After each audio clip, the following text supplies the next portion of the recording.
কক্সবাজার সদর হাসপাতালের মর্গের সামনে একটি লাশ ফেলে চলে গেছে। দুটি মোটরসাইকেল নিয়ে এসেছিল কয়েকজন ব্যক্তি। আমরা ঠিক সেই জায়গায় আছি। আমি একটু দেখাই, সেই লাশটি একটু দেখাই। এটি একটু আগে তারা এখানে রেখে চলে গেছে। আমরা এখানে আসার পর প্রাথমিকভাবে জানতে পেরেছি এটি মানসিক ভারসাম্যহীন একজন ব্যক্তি ছিল। সেই কক্সবাজার জেলা প্রশাসন কার্যালয়ের সামনে এবং জেলা পরিষদের কার্যালয়ের সামনে এদিক ওদিক ঘোরাফেরা করত। কয়েকদিন আগেও সামাজিক যোগাযোগ মাধ্যমে তাকে নিয়ে একটি সংবাদ প্রচার করা হয়েছিল, আমরা সেটি দেখেছি। এখন হয়তো সে রাস্তায় মারা গেছে, সেজন্য কিছু মানুষ তাকে এখানে একদম রেখেই চলে গেছে এবং এখনো পর্যন্ত পুলিশ আসেনি।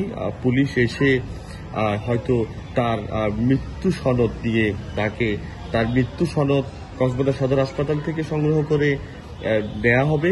এরপর হয়তো এই লাশটিকে মর্গের ভেতরে রাখা হবে, যেহেতু তার কোনো পরিচয় নেই এবং পরিচয় আছেও কিনা সেজন্য সিআইডি এসে যে এই লাশটির শরীর থেকে ফিঙ্গারপ্রিন্ট তারা সংগ্রহ করবে। সংগ্রহ করার পর যেসব প্রক্রিয়া আছে, তার পরিবার থাকলে পরিবারকে খবর দেবে, পরিবার যদি না থাকে তাহলে যেসব বিষয়গুলো অবলম্বন করে এটিকে দাফন করা যায় হয়তো সেটি পরবর্তীতে হবে, আমরা এমনটাই ধারণা করছি। পুলিশ এখনো পর্যন্ত আসেনি। এখন পর্যন্ত এই কক্সবাজার সদর হাসপাতাল মর্গের সামনে এই লাশটি এখন একদম বাইরে রাখা আছে। সাথে থাকার জন্য ধন্যবাদ সবাইকে।